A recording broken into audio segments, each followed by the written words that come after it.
The mother of a girl who died after suffering a severe reaction to hot chocolate has accused the food industry of teaching allergen safety training like a tick-box exercise. Hannah Jacobs' mother, Abby, made the comments after the 13-year-old died last year as a result of a failure of communication when the mother brought the drink at a branch of Costa Coffee. Now, Costa has described Hannah's death as a tragedy. Our reporter, Poppy Jeffrey, has more. Described by family as a vivacious, caring and affectionate child who loved life. Hannah Jacobs was just 13 when she died after drinking a hot chocolate. She had a severe dairy allergy, and within hours of taking a sip of the drink, Hannah had died. A coroner yesterday ruled it was a combination of failures that caused her death, failing to follow the allergy process in place, as well as a failure in communication. It is clear to me that although the food service industry and medical professionals are required to have allergy training, the training is really not taken seriously enough. Better awareness is really needed in these industries and across society of the symptoms of anaphylaxis.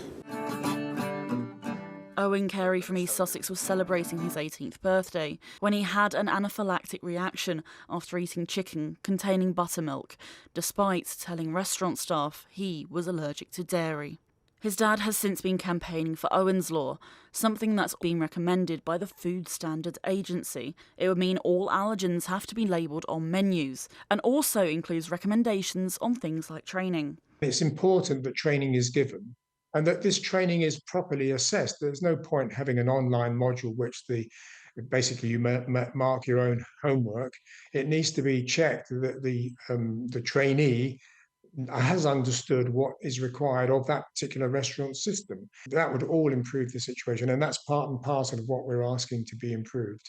Owen's Law builds on Natasha's Law, which requires pre-packed foods to have full ingredient lists. It was introduced in 2021 after the death of 15-year-old Natasha Ednan-Laperouse, who died after eating a pret-a-manger baguette containing sesame. Natasha's parents, alongside Hannah's mum Abby, are calling for urgent government action. They want people to realise that allergies are a serious, unpredictable health condition and not a lifestyle choice. Poppy Jeffrey, BBC News. We're joined now by Nadim and Tanya Ednan-Laperouse. Their daughter Natasha died after suffering a severe allergic reaction to sesame baked into a pret-a-manger baguette.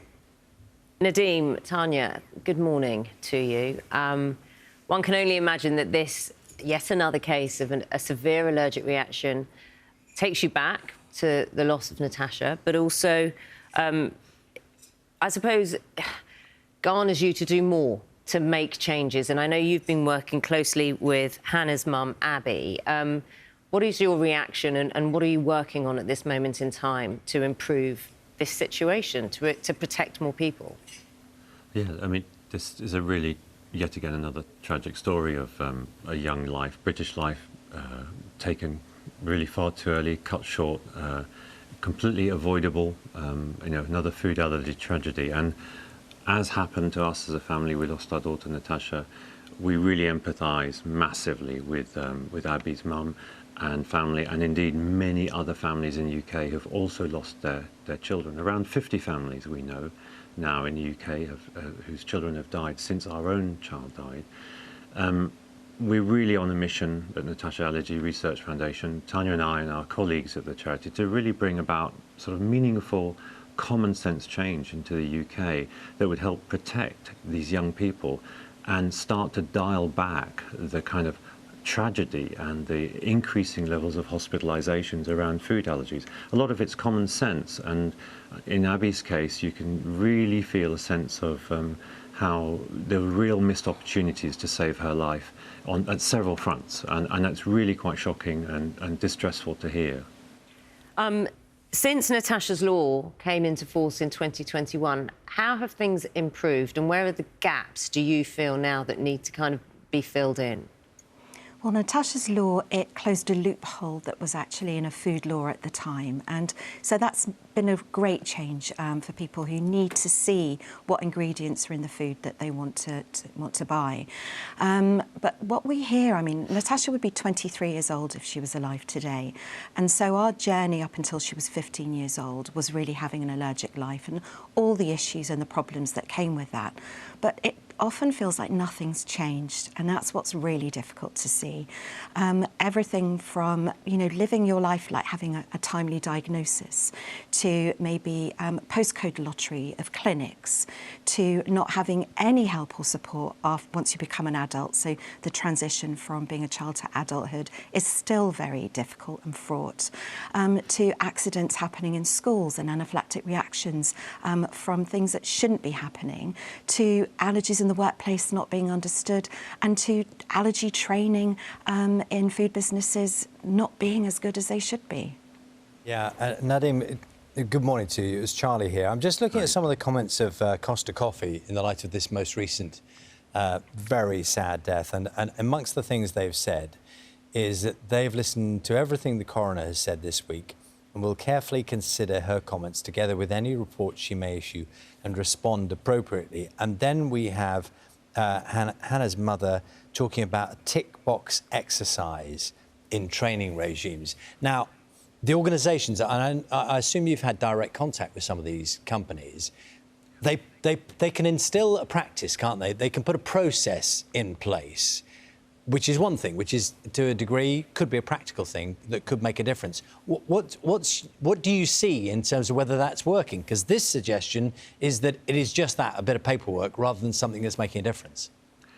Well, I think it's fair to say that big corporations or companies like Costa or indeed others similar, certainly they would like to do the right thing. And nobody gets up in the food and business industry to cause in the morning and anticipates creating harm to their customers. However, what this situation that we're in now highlights, that the kind of training that's probably employed across the whole sector is not up to scratch. It's clearly let a family down in this case, and probably let other families down, but we might not be hearing about it in the public sense at the moment.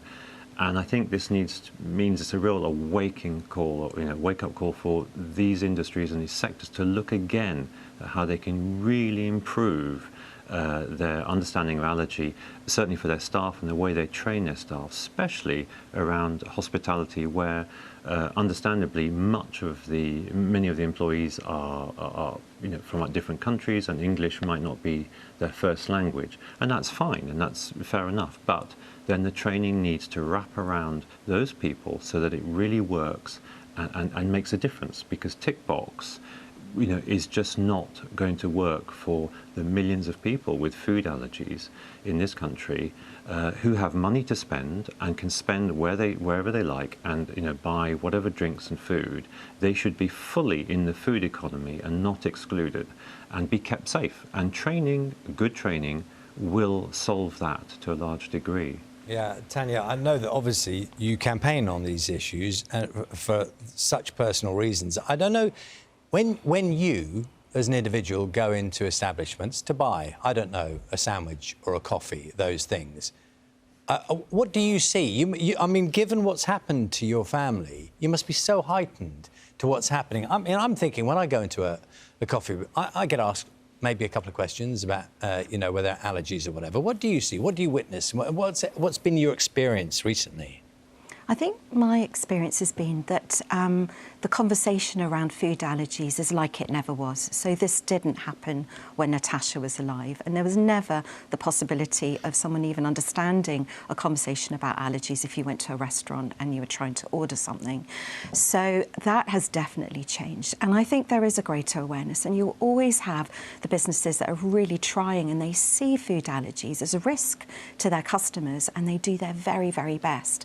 And I think what we do see is that there's a lot of fear around allergies in businesses, and it's really about raising the level of understanding, educating people. As soon as you start doing that, the fear starts to go, and we see too many businesses still struggling and actually even excluding allergic customers because of this fear.